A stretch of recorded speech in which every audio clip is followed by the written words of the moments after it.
الحمد لله الواحد الأحد الفرد الصمد الذي لم يلد ولم يولد ولم يكن له كفوا أحد نحمده ونستعينه ونستغفره ونؤمن به ونتوكل عليه ونعوذ بالله من شرور أنفسنا ومن سيئات أعمالنا من يهد الله فلا مضل له ومن يضلله فلا هادي له أشهد أن لا إله إلا الله وحده لا شريك له وأشهد أن محمدا عبده ورسوله هو الذي أرسل رسوله بالهدى ودين الحق ليظهره على الدين كله ولو كره اللهم صل على محمد وعلى آل محمد كما صليت على إبراهيم وعلى آل إبراهيم وبارك على محمد وعلى آل محمد كما باركت على إبراهيم وعلى آل إبراهيم في العالمين إنك حميد مجيد أما بعد فإن خير الحديث كتاب الله وخير الهدي هدي محمد صلى الله عليه وسلم وشر الأمور محدثاتها وكل محدثة بدعة وكل بدعة ضلالة إن أريد إلا الإصلاح ما استطعت وما توفيقي إلا بالله عليه توكلت وإليه أنيب رب اشرح لي صدري ويسر لي أمري واحلل عقدة من لساني يفقهوا قولي أيها الإخوان والأخوات أوصيكم وإياي أولا بتقوى الله أعوذ بالله السميع العليم من الشيطان الرجيم بسم الله الرحمن الرحيم يوفون بالنذر ويخافون يوما كان شره مستطيرا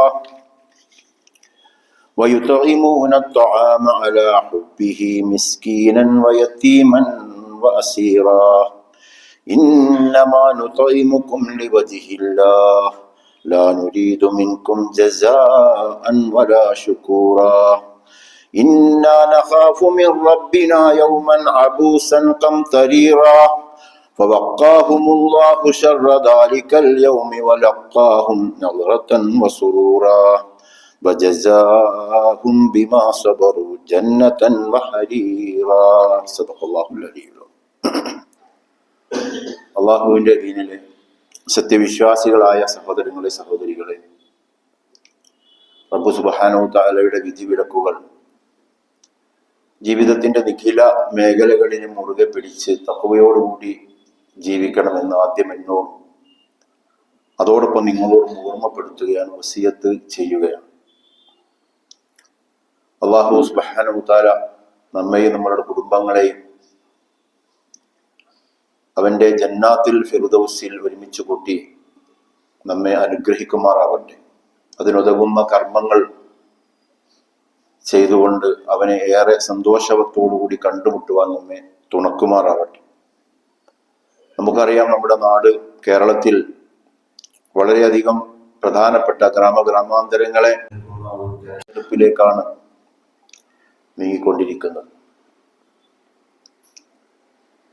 വരുന്ന 9-ാം തീയതിയും 11-ാം തീയതിയും അടുത്ത വ്യാഴാഴ്ചയോടുകൂടി തെരഞ്ഞെടുപ്പ് കഴിയുകയും ശനിയാഴ്ച അതിൻ്റെ റിസൾട്ട് വരികയും ചെയ്യുന്ന സന്ദർഭത്തിലാണ് കേരളം, നമ്മുടെ നാട് ഉള്ളത്. വളരെ പ്രധാനപ്പെട്ട, പ്രത്യേകിച്ച് വിശ്വാസി സമൂഹത്തെ സംബന്ധിച്ചിടത്തോളം വളരെയധികം പ്രധാനപ്പെട്ട ഒരു സംഗതിയാണ് ഈ കാലഘട്ടത്തിലെ തെരഞ്ഞെടുപ്പ്, വോട്ട് എന്നൊക്കെ പറയുന്നത്. പൗരത്വത്തെ വരെ ബാധിക്കുന്ന അവിടെ ഈ നാട്ടിൽ ജീവിക്കണോ വേണ്ടേ എന്നതുവരെ തീരുമാനിക്കുന്നതിലൊക്കെ പങ്കാളിത്തമുള്ള ഒന്നായി മാറ്റപ്പെട്ട ഒരു കാലഘട്ടത്തിലൂടെയാണ് നമ്മൾ കടന്നുപോയിക്കൊണ്ടിരിക്കുന്നത്. അതിന്റെ പ്രാധാന്യം ജനാധിപത്യ രാജ്യത്തെ സംബന്ധിച്ചിടത്തോളം പ്രത്യേകിച്ച് അതിന്റെ പ്രാധാന്യം അറിയുന്നവരാണ് ഞാനും നിങ്ങളും.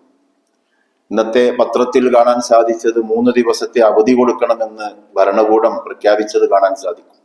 കേരളത്തിൽ പോയി വോട്ട് ചെയ്ത് തിരിച്ചു വരാൻ സർക്കാർ സ്ഥാപനങ്ങൾ മാത്രമല്ല, ഏതൊക്കെ സ്ഥാപനങ്ങളുണ്ടോ അവരൊക്കെ അതിനുള്ള സൗകര്യങ്ങൾ ചെയ്തു കൊടുക്കണമെന്ന് ഭരണകൂടം പ്രഖ്യാപിച്ചത് കാണാൻ സാധിക്കും. പ്രത്യേകിച്ച് നമ്മെ സംബന്ധിച്ചിടത്തോളം തെരഞ്ഞെടുപ്പ്, ഇന്ത്യൻ ജനാധിപത്യത്തെ സംബന്ധിച്ചിടത്തോളം തെരഞ്ഞെടുപ്പ് എന്ന് പറയുന്നത്, അതിന്റെ വോട്ടവകാശം എന്ന് പറയുന്നത് വളരെ നിർണായകമായ കാര്യമാണ്. അള്ളാഹുവിനെ മുൻനിർത്തിക്കൊണ്ട് തന്നെ, പടച്ച തമ്പുരാനെയും ദീനിനെയും മുൻനിർത്തിക്കൊണ്ട് തന്നെ വളരെ ബോധപൂർവം ചെയ്യേണ്ട ഒരു കർമ്മമായി അത് മാറ്റപ്പെട്ടിട്ടുണ്ട്. പലപ്പോഴും ഇതൊക്കെ പറയുമ്പോൾ, മിമ്പറിൽ വെച്ചൊക്കെ പറയുമ്പോൾ, ചില പാർട്ടികളെയും പ്രസ്ഥാനങ്ങളെയും ഒക്കെ ചുവന്നുകൊണ്ട് അല്ലെങ്കിൽ ഉദ്ദേശിച്ചുകൊണ്ട് വോട്ട് മുമ്പ് ശിർക്കാക്കിയിരുന്നല്ലോ എന്നൊക്കെ പറഞ്ഞ് അധിക്ഷേപിക്കുന്ന, ഇപ്പോഴെന്തോ ഇത് ഇങ്ങനെ പറയുന്നത് എന്ന് ചോദിക്കുന്ന ചിന്തകൾ പലപ്പോഴും പലരുടെയും ഒക്കെ മനസ്സിലൂടെ കടന്നു പോകാറുണ്ട്. ഷിർക്ക് എന്ന് പറഞ്ഞ അത്തരം ഇസ്ലാമിക സംഘങ്ങൾ, ഷിർക്ക് എന്ന് പറഞ്ഞ വോട്ട് ഇന്നും എന്നും ഷിർക്ക് തന്നെയാണ്. അതിലൊന്നും യാതൊരു മാറ്റവും വരുത്തുവാൻ ഒരാൾക്കും സാധ്യമല്ല.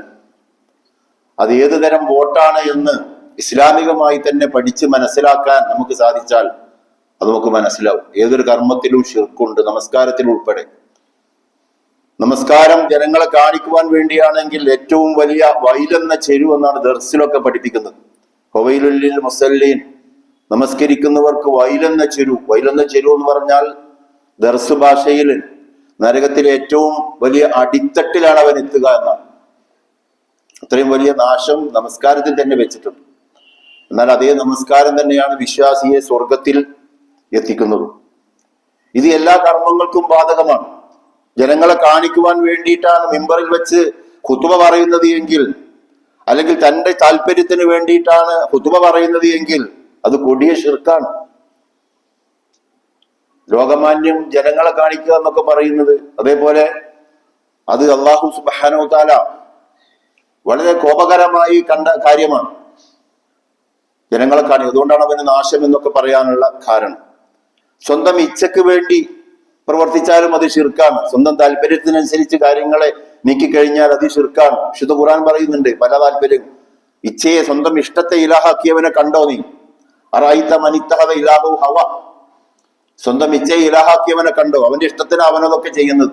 രാഷ്ട്രീയമാണെന്ന് പറഞ്ഞ് അതുപോലുള്ള സംഗതികളൊക്കെ ആ മേഖലയിലൊക്കെ ഈ സ്വന്തം ഇഷ്ടപ്രകാരം മുന്നോട്ട് പോയാൽ അവനെ കുറിച്ച് കൂടെയാ പറയുന്നത് എന്നെക്കുറിച്ച്. എന്നിട്ട് വിശുദ്ധ ഖുർആൻ പ്രവാചകനോട് ചോദിക്കുന്നുണ്ട്, അഫഅൻത തുൻഖിദു മൻ ഫിന്നാർ, നിനക്കറിയോ, നിനക്കാകുമോ അവനെ നരകാഗ്നിയിൽ നിന്ന് രക്ഷിക്കുവാൻ? സ്വന്തം ഇഷ്ടപ്രകാരം കാര്യങ്ങൾ ചെയ്യുന്നവനെ നരകാഗ്നിയിൽ നിന്ന് രക്ഷിക്കുവാൻ നിനക്കാകുമോ പ്രവാചകരെ? പ്രവാചകൻ വിചാരിച്ചാൽ പോലും അവനെ രക്ഷപ്പെടുത്തുവാൻ സാധ്യമല്ല എന്ന് വിശുദ്ധ ഖുർആൻ ഗൗരവത്തോടു കൂടി ഉണർത്തുന്ന കാര്യമാണ്. മാത്രമല്ല, ഇന്നമൽ അഅ്മാലു ബിന്നിയ്യാത്ത് എന്ന് പ്രവാചകൻ പഠിപ്പിച്ച ഹദീസ്, ബൈനമാ ലികുല്ലി ഇംറിഇൻ മാ നവ, ഏതൊരു മനുഷ്യനും അവർ ഉദ്ദേശിച്ചത് മാത്രമേ ഉണ്ടാവുകയുള്ളൂ. അതേ ഹദീസിൽ തന്നെ ഒരാൾ ഹിജ്റ ചെയ്തത് പെണ്ണിനെ കിട്ടാൻ വേണ്ടിയാണെങ്കിൽ അവന് അതാണ് ഉണ്ടാവുക. എന്നാൽ നേരെ മറിച്ച് അവൻ അള്ളാഹുലേക്ക് റസൂലിലേക്ക് വേണ്ടിയിട്ടാണ്, ഫഇൻ കാന ഹിജ്റതു ഇലല്ലാഹി വ റസൂലിഹി, അപ്പൊ അവരുടെ അദ്ദേഹത്തിന്റെ ഹിജ്റ ഹജറയിലേക്ക്, അതിലേക്ക് അള്ളാഹുലേക്കും റസൂലിലേക്കുമാണ്. വോട്ടിന്റെ കാര്യത്തിനും അത് ബാധകമാണ്. അള്ളാഹുവിന്റെ ദീനിനെയും ഈ സമൂഹത്തിന്റെ സുരക്ഷിതത്വം ഉറപ്പുവരുത്തിക്കൊണ്ടും ഈ ദീനിന്റെ സംരക്ഷണം ഉറപ്പുവരുത്തിക്കൊണ്ടുമാണ് ഒരാൾ വോട്ട് ചെയ്തത് എങ്കിൽ അത് അള്ളാഹുവിനുള്ള വോട്ട് തന്നെയാണ്. അല്ല വേറെ പാർട്ടികളെ അധികാരത്തിലേറ്റാൻ വേണ്ടിയിട്ടാണെങ്കിൽ, അള്ളാഹു അല്ലാത്ത, അള്ളാഹു നിഷിദ്ധമാക്കിയത് ഹറാമാക്കുന്ന, ഹലാലാക്കുന്ന, അള്ളാഹു ഹലാലാക്കിയത് ഹറാമാക്കുന്ന പാർട്ടികളെയും സംഘങ്ങളെയും അധികാരത്തിലെത്തിക്കാനാണ് വോട്ട് ചെയ്തത് എങ്കിൽ അത് ഷിർക്കാണ്, നിഫാഖാണ്, കുഫറാണ്, എന്തൊക്കെയാണോ അതൊക്കെയാണ്. അത് എന്നും അങ്ങനെ തന്നെയാണ്. അതുകൊണ്ട് ആ അർത്ഥത്തിൽ കാര്യങ്ങൾ മനസ്സിലാക്കിക്കൊണ്ട് യഥാവിധം സന്ദർഭോചിതം കാര്യങ്ങൾ ഉപയോഗപ്പെടുത്തുവാൻ എനിക്കും നിങ്ങൾക്ക് ഇനിയും സാധിക്കുന്നില്ല എങ്കിൽ ഒരുപക്ഷെ നമ്മളുടെ ആരുടെയൊക്കെ അവസാനത്തെ അവസരങ്ങളാണ് നമ്മുടെ മുമ്പിലൂടെ ഇങ്ങനെ കടന്നുപോയിക്കൊണ്ടിരിക്കുന്നത്. അത്തരം അവസരങ്ങളെ ഉപയോഗപ്പെടുത്തുവാൻ നമുക്ക് സാധിക്കേണ്ടതുണ്ട്. അതൊരു വലിയ അമലായി തന്നെ പരിഗണിച്ചുകൊണ്ട് തന്നെ അത് ചെയ്യുവാൻ ഞാനും നിങ്ങൾ ബോധപൂർവ്വം ശ്രമം നടത്തേണ്ടത്. നമ്മൾ മാത്രം ചെയ്താൽ പോരാ. നമ്മുടെ വീടകങ്ങളിലുള്ള വോട്ടുകൾ മുഴുവനും ശേഖരിക്കുവാനും എത്തിക്കുവാനും അതിന് എത്ര കാശ് കൊടുക്കണമെങ്കിലും അത് കൊടുത്തുകൊണ്ട് അത് ചെയ്യിപ്പിക്കുവാനും ഒക്കെ എനിക്കും നിങ്ങൾക്കും ബാധ്യതയുണ്ട്. അത് ആ അർത്ഥത്തിൽ കാര്യങ്ങളെ കാണുവാൻ എനിക്കും നിങ്ങൾക്കും സാധിക്കണം. മാത്രമല്ല മഹല്ലുകൾ മുൻകൈ എടുത്തുകൊണ്ട് കാര്യങ്ങൾ നിയന്ത്രിക്കേണ്ടതുണ്ട്. മഹല്ല് സംവിധാനം എന്ന് പറയുന്നത് അള്ളാഹുവിൻ്റെതാണ്, എന്റേതും നിങ്ങളുടേതുമല്ല. മഹല്ലുകൾ ജനങ്ങളുടേതാണ്, ജനങ്ങൾക്കുള്ളതാണ്. അള്ളാഹുവിന്റെ ഭവനമാണ് മഹല്ലിന്റെ കേന്ദ്രം. അള്ളാഹുവിന്റെ ഭവനം എന്ന് പറയുന്നത് മൊത്തം മനുഷ്യരുടെയും ദൈവത്തിന്റെ അള്ളാഹുവിന്റെ കേന്ദ്രമാണ്. അള്ളാഹു എല്ലാവരുടെയും സംരക്ഷകനാണ്, എല്ലാവരുടെയും സൃഷ്ടാവാണ്, ഉടമസ്ഥനാണ്, രക്ഷിതാവാണ്. ആ രക്ഷിതാവിന്റെ കേന്ദ്രം എല്ലാവർക്കും ഉള്ളതാണ്.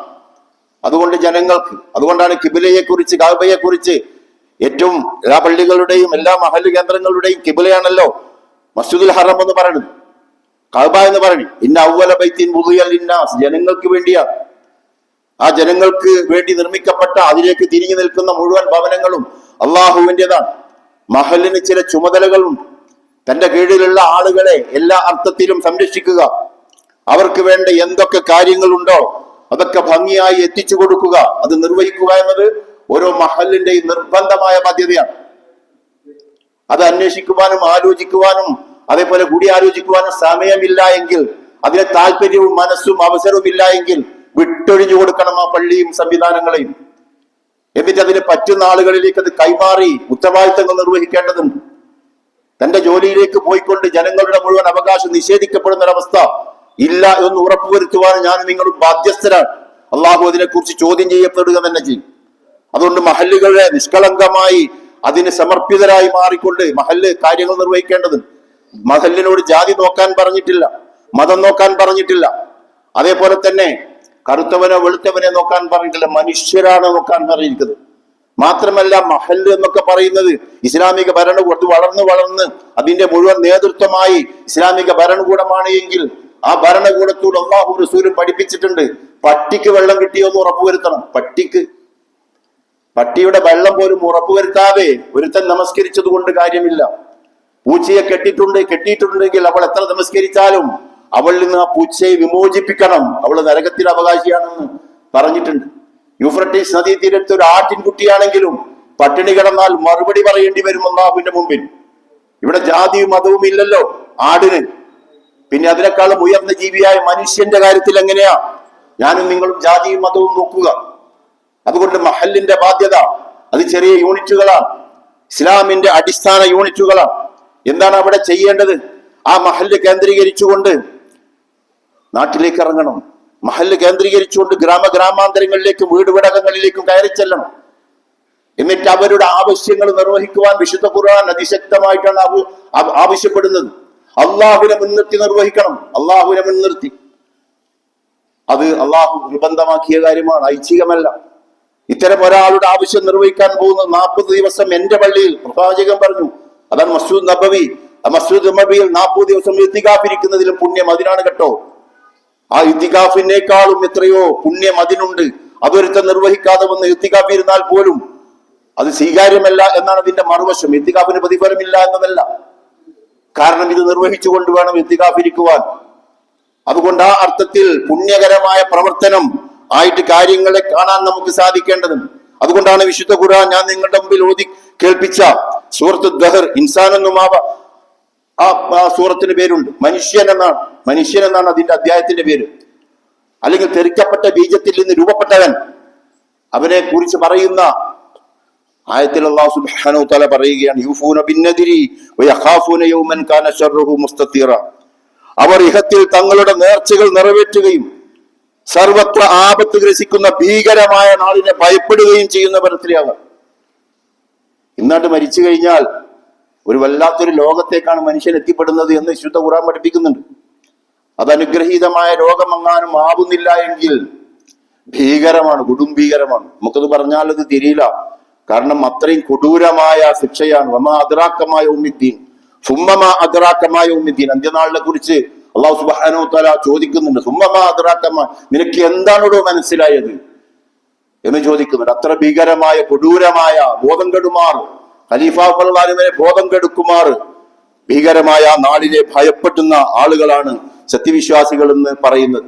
എന്നിട്ട് അവർ ഇറങ്ങും. എന്താണ്? എന്നിട്ട് അല്ലാഹു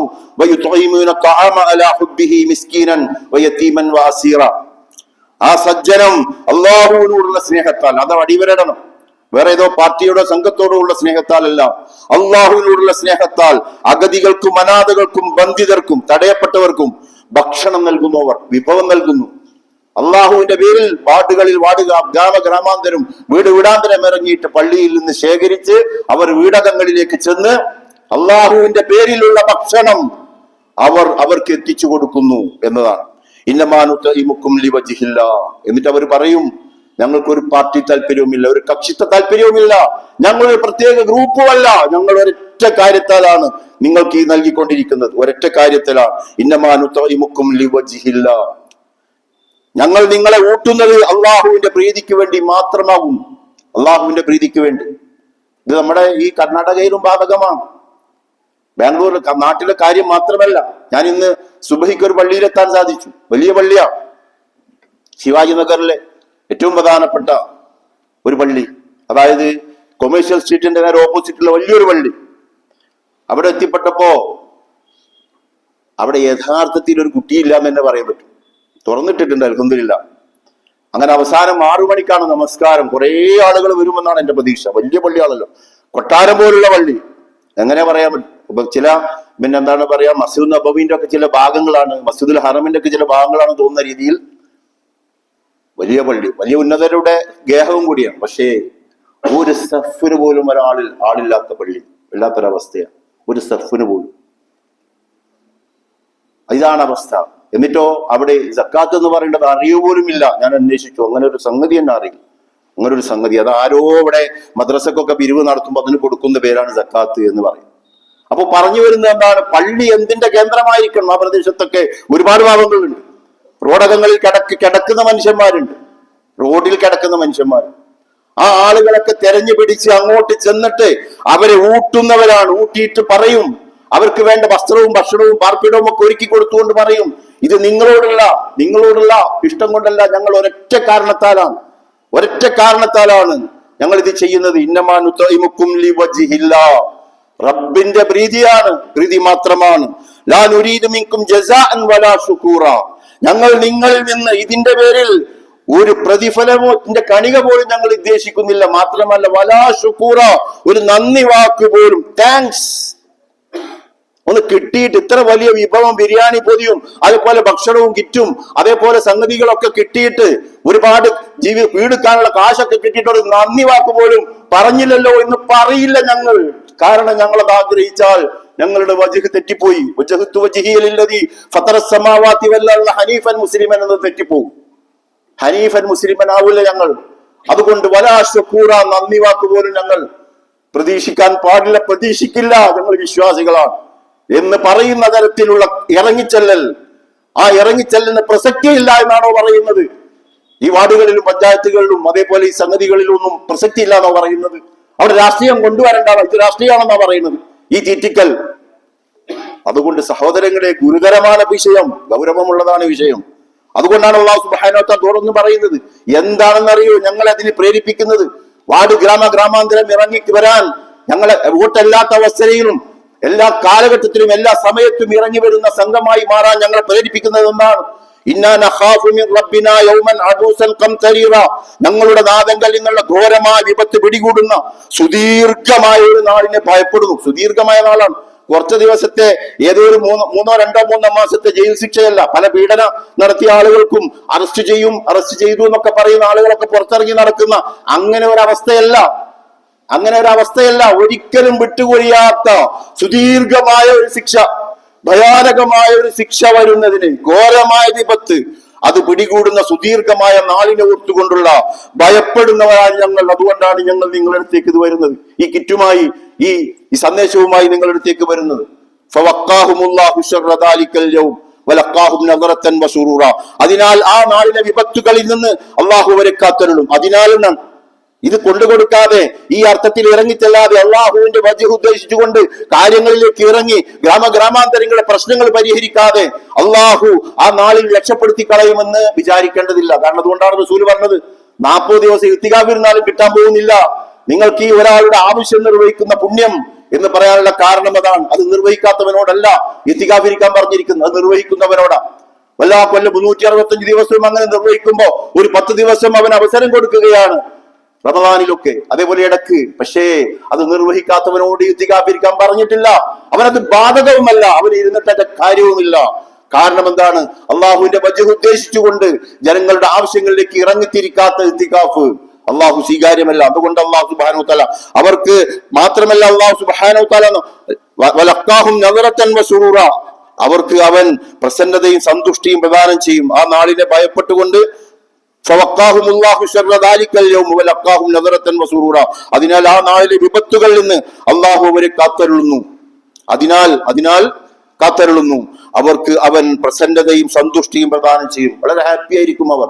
അങ്ങനെയാണല്ലോ ഒരാൾക്ക്, നമ്മളിപ്പോ എല്ലാ ദിവസവും ബിരിയാണി കഴിക്കുന്നുണ്ടാവും, പക്ഷെ ആ ബിരിയാണി നമുക്ക് ദോഷമേയും പ്രയാസമൊക്കെ, തിന്നുമ്പോൾ ഒരു സന്തോഷം ഉണ്ടാവും, തിന്നു കഴിഞ്ഞതിന് ശേഷം പ്രയാസം. നേരെ മറിച്ച് ഒരു പാവപ്പെട്ടവന് ഒരു ബിരിയാണി വാങ്ങിക്കൊടുത്താലോ, അത് നമ്മൾ ഒരിക്കലും മറക്കാത്ത ബിരിയാണി. അത് നമ്മൾ വാങ്ങിക്കൊടുത്തത് ആ പ്രദേശത്തു കൂടെ പോകുമ്പോൾ അവിടെ അത് കൊടുത്തത്. അതുകൊണ്ട് അവർക്ക് യഥാർത്ഥ പ്രസന്നത ഞാൻ പ്രദാനം ചെയ്യും. അവരുടെ മുഖത്ത് വല്ലാത്തൊരു സന്തോഷം ഈ ലോകത്ത് വെച്ച് തന്നെ അവർക്ക് പ്രദാനം ചെയ്യും. അതാണ് വിശുദ്ധ ഖുർആൻ ഇത്തരം ആളുകൾ മരിക്കുമ്പോ വുജൂഹും യൗമഇദിൻ നാഇമ, ചില മുഖങ്ങൾ അത് പ്രശോഭിതങ്ങളായി മാറും. ഈ സഹീഹാറാളി അവർ ചെയ്ത പ്രവർത്തനങ്ങളാൽ അത് സംപ്രീതമാക്കപ്പെടും. ഫി ജന്നത്തിനാലി, അവർ ഉന്നതമായ സ്വർഗത്തിലാണ്. അതുകൊണ്ട് ആ അർത്ഥത്തിലുള്ള കർമ്മങ്ങൾ, അതാണ് അതേ പ്രസന്നതയാണ് ഞാൻ ഇവർക്ക് നൽകും. അവരുടെ മുഖത്ത് ഞാൻ അവർക്ക് പ്രസന്നതയും സന്തുഷ്ടിയും വളരെയധികം ഹൃദ്യമായ ഒരു മനസ്സും ഞാൻ അവർക്ക് പ്രദാനം ചെയ്യും. ഏത് ചെയ്ത്? അള്ളാഹുവിന്റെ വജ്ഹ് മാത്രം ഉദ്ദേശിച്ചുകൊണ്ട് ജനത്തെ ഊട്ടിയാൽ, ജനത്തോട് ആവശ്യങ്ങൾ നിർവഹിച്ചു കൊടുത്താൽ, അവർ ക്ഷമിച്ചതിന്റെ ഫലമായി സ്വർഗവും സ്വർഗീയ ഉടയാടുകളും സമ്മാനമായി നൽകുകയും ചെയ്യും. അവർക്ക് ശാശ്വതമായ ലോകത്തെ ശിക്ഷ ഒഴിവാക്കി കൊടുക്കുക മാത്രമല്ല ചെയ്യുക, അവർക്ക് സ്വർഗീയമായ ഉടയാടകളാൽ നൽകിക്കൊണ്ട് അള്ളാഹു സുബ്ഹാനഹു വ തആല. അതുകൊണ്ട് ഇത്തരം മഹല്ലുകളായി മാറാൻ സാധിക്കണം. മഹല്ല് വെറുതെ തന്നതൊന്നുമല്ല, ഇതിനുള്ളതാ, ഇതിന്റെ കേന്ദ്രമാണ്. റസൂൽ അങ്ങനെയാ ചെയ്തിരുന്നത്. എല്ലാവരുടെയും ഭക്ഷണം കണ്ട് ശേഖരിക്കും റസൂൽ സ്വല്ലല്ലാഹു അലൈഹി വസല്ലം. വ്യത്യസ്തമായ വഴികളുണ്ട് ശേഖരിക്കാൻ ഇറങ്ങിക്കഴിഞ്ഞാൽ. സത്യസന്ധമായ ഹലാലായ ഒരുപാട് വഴികൾ. നമ്മളുടെ കേരളത്തിൽ ഒരു പള്ളി, അല്ലെങ്കിൽ നമ്മുടെ ഒരു പള്ളി, ഇതാ ബാംഗ്ലൂർ മൊത്തം കേന്ദ്രീകരിച്ച് ഈ ഒരു പള്ളി ഇറങ്ങിക്കൊണ്ടിരിക്കുന്നുണ്ട്. ഒരുപാട് കാര്യങ്ങൾ ചെയ്തുകൊണ്ടിരിക്കുന്നുണ്ട്. ഇനിയും ഒരുപാട് കാര്യങ്ങൾ ചെയ്യാനിരിക്കുന്നുണ്ട്. നമ്മുടെ നാട്ടിലൊരു പള്ളി ചെയ്യാൻ എന്താണ്, പ്രവാചകന്റെ മാതൃകയിലേക്ക് വരികയാണ്. ജനങ്ങളുടെ മുഴുവൻ ഭക്ഷണം അവിടുന്ന് ശേഖരിച്ച് എത്തിച്ചു കൊടുക്കുന്ന ഒരു പണി, ജാതി മതവും നോക്കാതെ വ്യത്യസ്തമായ വഴി. കാശ് അല്ലാഹു എത്തിച്ചു കൊടുക്കും. എന്താണ്? വിശ്വാസികളുടെ നിർബന്ധ ബാധ്യത തന്നെയുണ്ട്. അതാണ് സക്കാത്ത് എന്ന് പറയുന്നത്. നിർബന്ധ ബാധ്യത തന്നെ ശേഖരിച്ചാൽ വലിയ സംഖ്യ ഉണ്ടാവും. 1,12,000 കോടി ഉണ്ടാവും പോലും ഇന്ത്യയുടെ സക്കാത്ത് പ്രത്യക്ഷമായത്. പരോക്ഷമായത് എത്രയാണെന്നുള്ളത് എത്ര കണക്ക് കൂട്ടാൻ പറ്റില്ല. പ്രത്യക്ഷമായത് തന്നെ 1,12,000 കോടി ഉണ്ടെങ്കിൽ എന്തായിരിക്കും നമ്മുടെ രാജ്യത്തിന്റെ അവസ്ഥ? ഒരു സത്യസന്ധമായ ഒരു നേതൃത്വത്തിന്റെ കയ്യിൽ അത് വരിക വഴി. അതാണ് അല്ലാഹു സുബ്ഹാനഹു വ തആല പറയുന്നത്. അത് നമുക്ക് ശേഖരിക്കാവുന്ന ഒരുപാട് ഏറ്റവും എട്ടവകാശികൾക്ക് അത് എത്തിച്ചു കൊടുക്കണം. എട്ടവകാശികൾക്ക് കടം കൊണ്ട് വരഞ്ഞവരൊക്കെ ഉണ്ട്, ഒരുപാട് ആളുകളുണ്ട്. മുഅല്ലഫത്തുൽ ഖുലൂബുണ്ട്. പള്ളിയിലേക്ക് ആളുകൾ അടുപ്പിക്കാൻ വേണ്ടിയിട്ടും അത് കൊടുക്കണം. അതേപോലെ അതിന്റെ ജോലിക്കാർ നാടും മൂടും എവിടൊക്കെ ഉണ്ടോ അവിടൊക്കെ എത്തി ഗ്രാമഗ്രാമാന്തരം വീട് വീടാന്തരം കയറി അന്വേഷിക്കുവാനും കണ്ടെത്തുവാനും അത് ശേഖരിക്കുവാനുമുള്ള വിഭാഗം അതിൽ തന്നെ ഉണ്ട്. ആ സക്കാത്ത് ശേഖരിച്ചാൽ തന്നെ കിട്ടും.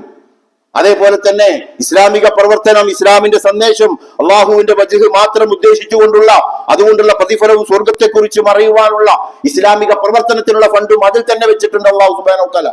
അതൊക്കെ ഉപയോഗപ്പെടുത്തുവാനുള്ളതാണ്. അത് നമ്മുടെ പോക്കറ്റിൽ ഇട്ടിട്ട് അത് നമ്മൾ ഇഷ്ടമുള്ളവർക്ക് കൊടുക്കുന്ന രീതി മാറ്റിയിട്ട് അതുകൊണ്ട് ശേഖരിക്കണം. തരുന്നില്ലെങ്കിൽ പിടിച്ചു വാങ്ങണമെന്നാണ്.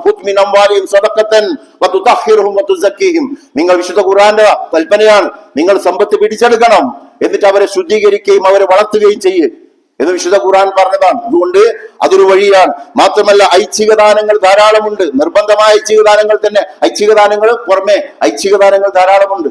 അവർക്ക് 7 കതിരുകളാണ്, 100 ഓരോ കതിരിൽ 100 മണിയാണ് എന്ന് പറഞ്ഞത് ഇഹലോകത്ത് തന്നെയാണ്. ഇഹലോകത്ത് അത് നമുക്ക് ശേഖരിക്കാൻ പറ്റും. ഐച്ഛികമായ ദാനം പ്രവാചകൻ അങ്ങനെ ശേഖരിച്ചിട്ടുണ്ട്. ശത്രുക്കൾക്ക് കൊടുക്കാൻ ശേഖരിച്ചിട്ടുണ്ട്. അതാണ് മക്കയിൽ ദാരിദ്ര്യം വന്നപ്പോ അബൂ സുഫിയാന്റെ കയ്യിൽ ഏൽപ്പിക്കണമെന്ന് പറഞ്ഞ് പ്രവാചകൻ സല്ലല്ലാഹു അലൈഹി വസല്ലമ ഭക്ഷണ പദാർത്ഥങ്ങൾ ശേഖരിച്ചിട്ടുണ്ട്, എത്തിച്ചു കൊടുത്തിട്ടുണ്ട്. അതേപോലെ തന്നെ ഐച്ഛികമായ ദാനം, അതേപോലെ പഞ്ചായത്ത് സർക്കാർ തലത്തിൽ കിട്ടുന്ന ഫണ്ട് ഉണ്ട്. ആ ഫണ്ട് എന്താണ്? ചോർന്നു പോവാതെ ഉപയോഗിക്കണം.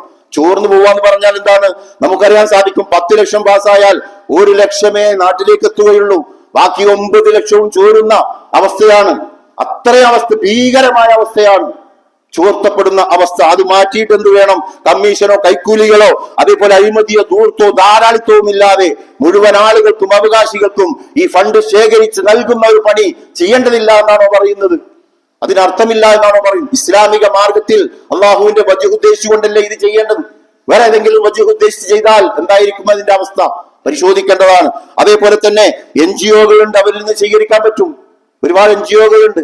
അവരൊക്കെ എത്ര ചെയ്യുന്നു, അവർക്ക് എത്തിച്ചു കൊടുക്കുന്ന ഫണ്ടുകൾ ലാപ്സായി പോകുന്ന ഒരുപാട് ഫണ്ടുകളുണ്ട്. അതേപോലെ തന്നെ വാർഡ്, ബ്ലോക്ക്, പഞ്ചായത്ത് അധികാരങ്ങൾ അതൊക്കെ ഉപയോഗപ്പെടുത്തിക്കൊണ്ട് ഈ അർത്ഥത്തിലുള്ള ഒരു ഊട്ടൽ അതിന് നമ്മൾ നേതൃത്വം കൊടുക്കണം. അതിന്റെ കേന്ദ്രമാണ് പള്ളി, അതെന്താണ് മഹല്ല് എന്ന് പറഞ്ഞു. ആ അർത്ഥത്തിലേക്ക് മഹല്ലുകൾ ചോദ്യം ചെയ്യപ്പെടുക തന്നെ ചെയ്യും. ഇത് ലാ ഇലാഹ ഇല്ലല്ലാഹയുടെ മർമ്മമാണ്. ഇതാണ് തൗഹീദ് എന്ന് വിശുദ്ധ ഖുർആൻ പഠിപ്പിക്കുന്നു. ഖുർആൻ നമുക്കറിയുന്ന ആയത്താണ്. സൂറത്ത് ഇബ്രാഹിമിൽ അല്ലാഹു സുബ്ഹാനഹു തആല ഈ കാര്യങ്ങളെ കുറിച്ച് പറഞ്ഞു തരുന്നുണ്ട്. അലം തറ കൈഫ ദറബല്ലാഹു മസലൻ കലിമത്തൻ ത്വയ്യിബത്തൻ കശജറത്തിൻ ത്വയ്യിബ. പള്ളി കേന്ദ്രീകരിച്ചുകൊണ്ട്, മഹല്ല് കേന്ദ്രീകരിച്ചുകൊണ്ട് ഉത്തമ വചനത്തിന്റെ ഉദാഹരണം അല്ലാഹു സുബ്ഹാനഹു തആല പറയുകയാണ്. അല്ലാഹു എങ്ങനെയാണ് നീ കാണുന്നില്ലേ? എന്താണ് കലിമത്ത് തൗഹീദ് എന്ന് പറഞ്ഞാൽ എന്ന് നീ കാണുന്നില്ലേ? അലം തറ, നീ കണ്ടോ? അതേപോലെ നോക്കിയോ? നീ കേട്ടോ? നീ മനസ്സിലാക്കിയോ? ഒരുപാട് അർത്ഥങ്ങളുണ്ട്. നീ മനസ്സിലാക്കി. അല്ലാഹു സുബ്ഹാനഹു വതആല ചോദിക്കുക, എന്താണ് കലിമത്തിൻ ത്വയ്യിബ എന്ന് പറഞ്ഞാൽ എന്താണ്? അത് കശജറത്തിൻ ത്വയ്യിബ, അതൊരു വിശിഷ്ട വൃക്ഷം പോലെയാണ്. അസ്ലുഹാ സാബിത്തും വഫർഉഹാ ഫിസ്സമാ, അതിന്റെ വേരുകൾ ഭൂമിയിലേക്ക് ആണ്ടിറങ്ങും. അത് സാവകാശം വരുള്ളൂ. പടുവൃക്ഷം പോലെ പെട്ടെന്ന് വളർന്നായി പെട്ടെന്ന് പോകില്ല. അത് സാവകാശം ആണ്ട് ആണ്ട് ആണ്ട് അതെന്ത് ചെയ്യും? ഒരിക്കൽ കിട്ടിയാൽ, ഞങ്ങൾക്ക് ഒരു അനുഭവം ഞാൻ കേൾക്കുകയുണ്ടായി. ഒരു വാർഡ് ഇസ്ലാമിക പ്രസ്ഥാനത്തിന്റെ പ്രവർത്തകർ കൊണ്ടു നടന്നിരുന്ന ഒരു വാർഡ്, UDF കക്ഷികൾ വന്നിട്ട് ആ വാർഡ് ഇനി ഞങ്ങൾക്ക് തരണം, ഞങ്ങൾക്ക് പകരം വേറൊരു സ്ഥലത്ത് തരാമെന്ന് പറഞ്ഞു. അങ്ങനെ വേറൊരിടത്ത് തരാമെന്ന് പറഞ്ഞപ്പോ അവര് സമ്മതിച്ചു. ഓക്കെ, ഞങ്ങൾക്ക് വേറെ വാർഡ് കിട്ടിയാൽ മതി, ഞങ്ങൾക്ക് ചെയ്യാനുള്ള ഒരുപാട് കാര്യങ്ങൾ ഈ വാർഡിൽ ഞങ്ങൾ ചെയ്തിട്ടുണ്ട്, ഇനി അടുത്തൊരു വാർഡ് കിട്ടുകയാണെങ്കിൽ അവിടെ പോയി ഇത്തരം കാര്യങ്ങൾ അള്ളാഹുവിന്റെ വജ്ഹ് ഉദ്ദേശിച്ചുകൊണ്ട് ഒരുപാട് കാര്യങ്ങൾ ചെയ്യാമെന്ന് പ്രതീക്ഷിച്ച് പെട്ടെന്ന് ഇവർ ഏറ്റെടുത്തു. പക്ഷേ വാർഡുകാർ വിട്ടില്ല. അവര് പറഞ്ഞു അവർ തന്നെയാണ് എന്ന് പറഞ്ഞ് പിടിച്ചു വെച്ചു. അതാണ് സിദ്ദീഖ് റളിയല്ലാഹു പോകുമ്പോ പിടിച്ചു വെച്ചതുപോലുള്ള അനുഭവങ്ങൾ നമുക്ക് കാണാൻ സാധിക്കും. അതാണ് യാഥാർത്ഥ്യം. സിദ്ദീഖ് റളിയല്ലാഹു പോകുമ്പോ നീ പോവാൻ പാടില്ല എന്ന് പറഞ്ഞില്ലേ? അതാണ് ഈ മെമ്പർ വിട്ടുതരില്ല, ഞങ്ങൾ ഇവരുടെ കക്ഷികളെ ഞങ്ങൾ വിട്ടുതരില്ല, വേറൊരു കക്ഷികൾ ഇങ്ങോട്ട് കയറേണ്ടതില്ല എന്ന് പറഞ്ഞിട്ടുണ്ട് എങ്കിൽ അത് പേടിക്കുന്നുണ്ട്. ഹംദാനിമാർ വന്നു കഴിഞ്ഞാൽ എന്താ സംഭവിക്കുക എന്ന് അമേരിക്കൻ പ്രസിഡന്റിന് മനസ്സിലായതുപോലെ നമ്മളെ ഗ്രാമാന്തരം വേർഡിലൊക്കെ ഉള്ള ആളുകൾക്ക് തിരിയുന്നു. പക്ഷേ നമ്മൾ എന്തിനെയാണ് പിന്തുണക്കേണ്ടത്? ട്രംപിനെയാണോ? അതേപോലെ ഇത്തരം ആളുകളെയാണ് നമ്മൾ പിന്തുണക്കേണ്ടത്. അല്ലാഹു സുബ്ഹാനഹു തആല പറയുകയാണ്, എന്നാൽ കലിമ ഇതാണ് കേട്ടോ, ലാ ഇലാഹ ഇല്ലല്ലാഹ് കിട്ടണമെങ്കിൽ ഈ പണിയിലേക്ക് ഇറങ്ങണം. എന്നിട്ടത് ഗ്രാമാന്തരം അകത്തേക്ക് നിങ്ങൾ ഇറങ്ങിച്ചെല്ലണം. നിങ്ങൾ പടരണം. നിങ്ങൾ പടർന്നിട്ട് അള്ളാഹുവിന്റെ പേരിൽ കലിമത്തുൻ ത്വയ്യിബയായിട്ട് നിങ്ങൾ പടർന്നു പിടിക്കണം. അതാണ് വിശുദ്ധ ഖുർആൻ, അതാണ് ഇസ്ലാം.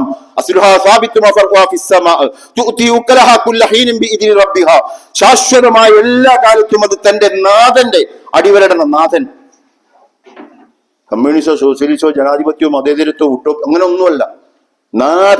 നാഥന്റെ വചനത്താൽ, നാഥന്റെ പേരിൽ അതാണ് പടരേണ്ടത്.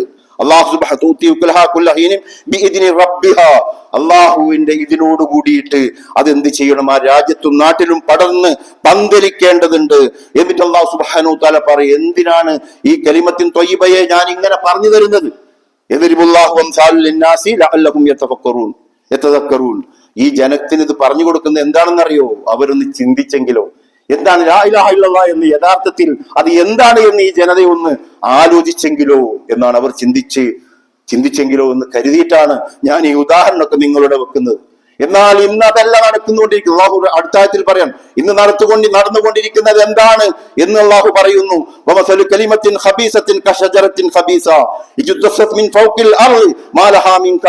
ചീത്ത വചനമാണ് അവർ കൊണ്ട് നടക്കുന്നത്. അതിന്റെ ഉപമ ഒരു ശുദ്ധവൃക്ഷത്തിൻ്റെതാകുന്നു. ഭൂമിയിൽ അത് വേരോടെ തന്നെ പിഴുതെറിയപ്പെടും. മദ്യപാനവും വ്യഭിചാരവും ചൂതാട്ടവും അതിന് ലൈസൻസ് കൊടുക്കുന്ന അത്തരം ആളുകൾ പിഴുതെറിയപ്പെടുക തന്നെ. ഏത് കക്ഷിയാണെങ്കിലും ശരി, അവന്റെ പിന്നാമ്പുറത്ത് എത്ര വലിയ കൊമ്പന്മാരുണ്ടെങ്കിലും ശരി, അത് പിഴുതെറിയപ്പെടുവാനുള്ളതാകുന്നു. ഭൂമിയിൽ അത് വേരോടെ തന്നെ പിഴുതെറിയും. ഒരു കണിക പോലും ഇവിടെ ഉണ്ടാവില്ല കേട്ടോ. അത്തരം വചനങ്ങളുടെ പിന്നാലെ പോയി കഴിഞ്ഞാൽ അങ്ങനെ പിഴുതെറിയപ്പെടുവാനുള്ളതാവുന്നു.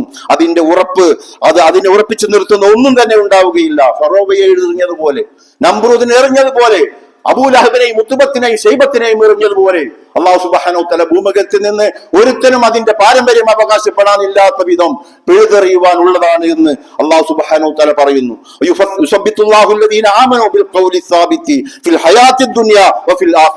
ദുനിയാവിൽ തന്നെ സത്യവിശ്വാസികൾ അല്ലാഹു ഈ സുസ്ഥിര വചനത്തിൽ ഉറപ്പിച്ചു നിർത്തും.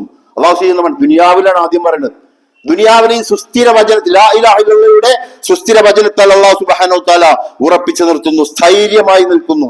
സ്ഥിരമായി ശാശ്വതമായ സ്ഥൈര്യവും തന്റെ പരലോകത്തും വഫിൽ ആഖിറ, ആ പരലോകത്തും അവർക്ക് മഅ്ശറയിൽ അല്ലാഹു ഈ ലാ ഇലാഹ ഇല്ലല്ലാഹ് വഴി അവർക്ക് കിട്ടാനിരിക്കുന്നു. വയുദില്ലുല്ലാഹു ളാലിമീന വയഫ്അലുല്ലാഹു മാ യശാ, എന്നാൽ അക്രമികളെ അല്ലാഹു വഴികേടിലാക്കുന്നു, അവൻ ഇച്ഛിക്കുന്നത് എന്തും ചെയ്യുന്നവനാകുന്നു അവൻ.